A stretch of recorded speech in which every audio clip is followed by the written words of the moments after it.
ఆదివాసీలకు మద్దతుగా mass line. Chhattisgarh హత్యాకాండాన్ని వ్యతిరేకిస్తున్న మాస్ లైన్. ముఖ్యమైన మిత్రులు, సభాధ్యక్షులు వేదిక మీద ఉన్న మిత్రులు, దండకారణ్యంలో మారణ హోమాన్ని ఆపాలి, ఆపరేషన్ కగారును వెంటనే నింపివేయాలనేటువంటి దానికి సిపిఐ ఎంఎల్ మాస్ లైన్గా పూర్తిగా ఏకీభవిస్తూ ఉన్నాం. ఈ కగారు ఆపరేషన్ను వెంటనే నిలుపుదల చేయాలని ప్రభుత్వాన్ని డిమాండ్ చేస్తూ ఉన్నాం. ఈ ఆపరేషన్ అనేటువంటిది చాలా ఆపరేషన్ల తర్వాత ఇప్పుడు అంతిమ యుద్ధం అనేటువంటి పేరు మీద ఈరోజు మోడీ ప్రభుత్వం అనేటువంటిది ముందుకు వస్తుంది.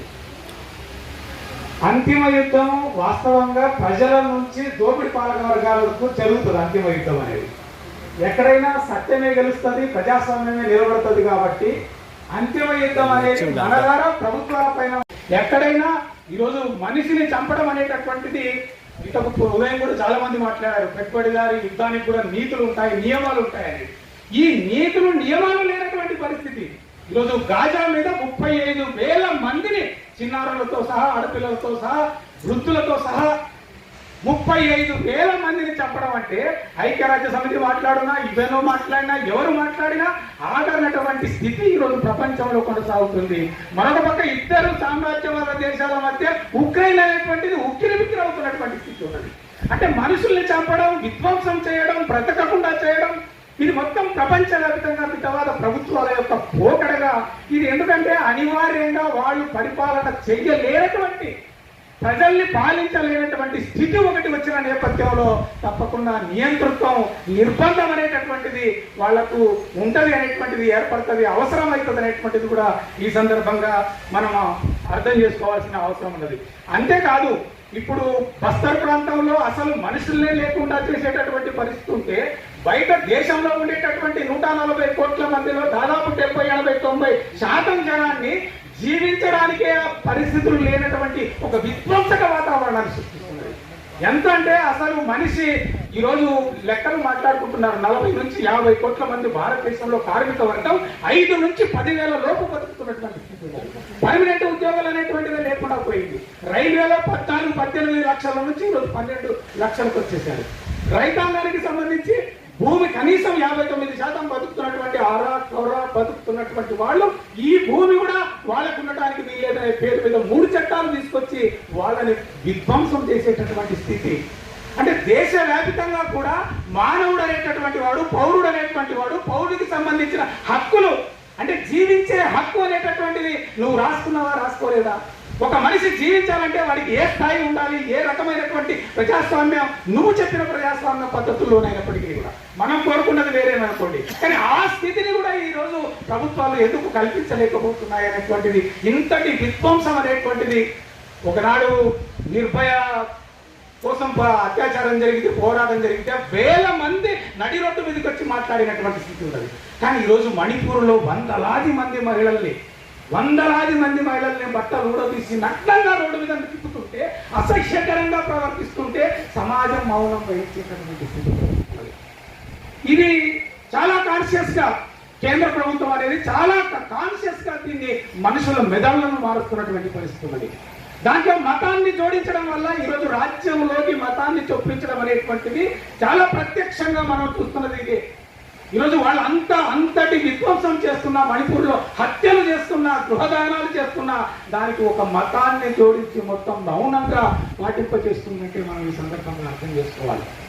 మేము ఈ మొన్న ఎన్నికల్లో బస్ యాత్రలో మహబూబ్ నగర్ పోతే జనరల్ వాకర్సే వాళ్ళేదో కాన్షియస్ గా ఉండేటటువంటి వాళ్ళు కాదు. వాడు మీరు ప్రజాస్వామ్యం గురించి మాట్లాడటం అంటే కేరళ గురించి మాట్లాడటం, ముస్లిమ్స్ గురించి మాట్లాడటం, మీరు ఇట్టే మాట్లాడితే నేను బట్టలు ఇప్పుతాను, వాడు ప్యాంట్ ఇప్పాడు వాడు మామూలు.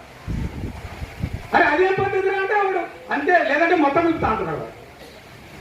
అంటే ఈ టెండెన్సీ అనేటువంటిది వాడికి అసలు మొత్తం భారతదేశంలో ఉండేటటువంటి యావత్ ప్రజానికంలోకి మోడీ గల్లీ లీడర్ కంటే కూడా అసహ్యంగా మాట్లాడుతున్నటువంటి పరిస్థితులు. ముస్లిమ్స్ అంటేనే ఈ దేశంలో వాళ్ళు కాదు.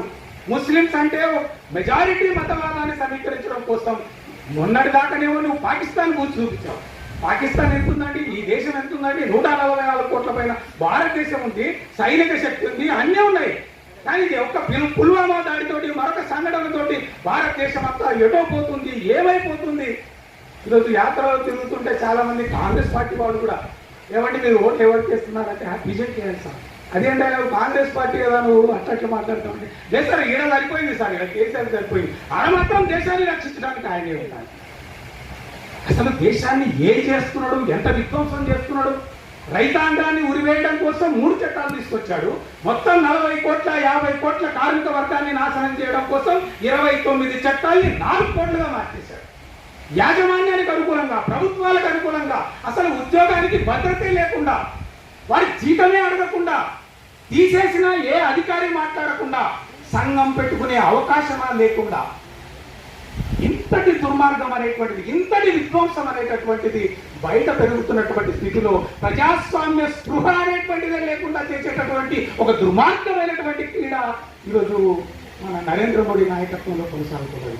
ఫ్యాసిజం అంటే ఇదే, ఎవరు మాట్లాడకుండా రేపు నిశ్శబ్దంగానే అందరినీ కూడా తన ఆవరణలోకి తీసుకుపోవడం అనేటువంటి ఒక ప్రమాదకరమైన పరిస్థితుల్లోకి ఆయన తీసుకొచ్చాడు. ఎందుకు?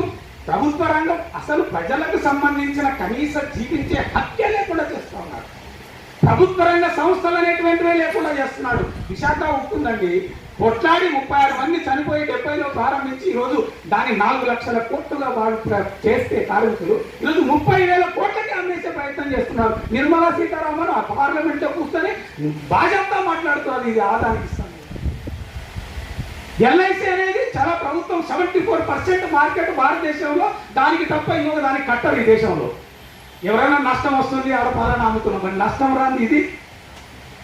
నేను అనేది అసలు మనిషి జీవించడానికి, మనుగడ ఉండడానికి అవకాశం లేనటువంటి స్థితిని ఈరోజు పాలక వర్గం అనేటువంటిది తీసుకొస్తున్నటువంటి స్థితి చాలా స్పష్టంగా ఈరోజు ఆక్స్ఫామ్ వాళ్ళు లెక్క చెప్పారు. 1% జనంతోటి 1% జనంతో 40.5% జీడిపిలో సంపద కలిగి ఉన్నారు.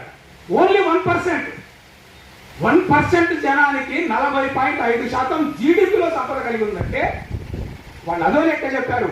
కింద ఉండే 50% జనానికి జీడిపిలో 3% మాత్రమే కలిగి ఉన్నారనేది. ఇది చాలా స్పష్టంగా దీన్ని కొనసాగించడానికి, ముందుకు తీసుకెళ్లడానికి వాళ్లకు అనివార్యమైనటువంటి పద్ధతులు ఈరోజు మన మీద దాడి చేయడం అనేటువంటిది. అందులో భాగంగానే వాళ్ళు ప్రైవేట్ సైన్యాలు, అంతకుముందు గ్రీన్ హంట్ అప్పుడు జరిగింది ఏంటి, 2005 2009లో ఏంటి, అసలు ఈ జుడుని ఎట్లా పెడతారు మీరు అంటే, అది కోర్టు తిడితే కోర్టు దాన్ని రద్దు చేసి వాళ్ళంతా తీసుకుపోయి వాళ్ళ ఆఫీసర్లుగా మార్చుకున్నటువంటి స్థితి. అంటే ఈ వాళ్ళు అనేక సంక్షోభాలని వాళ్ళు పరిష్కరించుకోలేనటువంటి సంక్షోభాలని వాళ్ళు కనీసం వాళ్ళు ఇవ్వలేనటువంటి పరిస్థితుల్లో కూడా 70 సంవత్సరాల తర్వాత ఈ రోజుకి దేశంలో ఉండే బిడ్డలకు విద్యను లేనటువంటి పరిస్థితి, వైద్యాన్ని అందించలేనటువంటి పరిస్థితి. ఎప్పుడైనా కేసీఆర్ లోకం వస్తే యశోధర కనబడతాడు తప్ప గాంధీలో కనబడడు. మరి సాటి మానవుడు అంటే ఇట్లా ప్రశ్న మనిషి బ్రతకడానికి అవసరమయ్యేటటువంటి స్థితిని ప్రశ్నించే తత్వాన్ని వరవరరావు గారు అంత వయస్సులో ఆయన్ని తీసుకుపోయి జైల్లో పెట్టి అసలు కరోనా పీరియడ్లో ఉంటాడో లేడో అనేటువంటి ఒక భయానక వాతావరణాన్ని కల్పించారు. ఆయన ఏం చేస్తాడు? ప్రధానమంత్రిని చెప్పడానికి పోతాడు. ఎవరికైనా కూడా ఏ భావాలు కలిగి ఉండొచ్చు. రాజ్యాంగంలో ఏముంది నీకు? అసలు భావాలే లేకుండా ఉండాలని ఉందా? రాజకీయ పార్టీలు అన్నీ కూడా నీకు నిబంధనలు కట్టుబడి ఉండాలని ఉందా? చట్టరీత్యా నీకు ఏం కష్టం జరిగితే తుపాకీ ఉంటుంది, నీ చర్యను చూసుకో, చట్టం తన పని తాను చేస్తానని చాలాసార్లు మాట్లాడతారే మీరు.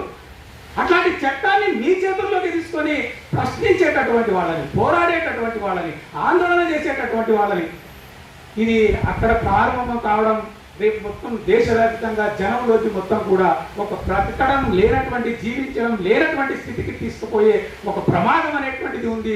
అందులో భాగంగానే ఈరోజు వాళ్ళు తీవ్రగతిన ఈ మావోయిస్టు రహిత దేశంగా, అంతకంటే ముందు ఆయన అసలు కాంగ్రెస్ ముక్త భారత్ అనేటువంటిది ప్రారంభం చేశాడు. అంటే కనీసం మాట్లాడే ప్రతిపక్ష పార్టీ కూడా అసలు రాజ్యాంగంలో లేదా వాళ్ళకుండే నీతుల్లో ఒక ప్రతిపక్ష పార్టీ ఉండాలి, ప్రతిపక్ష పార్టీ చేసే విమర్శను సద్విమర్శగా స్వీకరించాలి, దానికి జవాబు చెప్పాలి అనేటువంటి సూత్రం నుంచి అసలు పార్టీలే లేకుండా కావాలనేటువంటి ఆలోచన కలిగి ఉండడం అనేది ఈ రోజు మనలాంటి శక్తులు, మనలాంటి వ్యక్తులు ఈ సమాజాన్ని మార్చాలి, ఈ సమాజంలో ఉండేటటువంటి కోటాను కోట్ల జనానికి సంబంధించిన కనీస హక్కులు సాధించాలనేటటువంటి వాళ్ళని లేకుండా చేసే ప్రయత్నం ఏదైతే చేస్తుందో ఇది ఫాసిజం వైపు అడుగులు వేస్తున్నది. ఇది చాలా ప్రమాదకరమైన పరిస్థితి.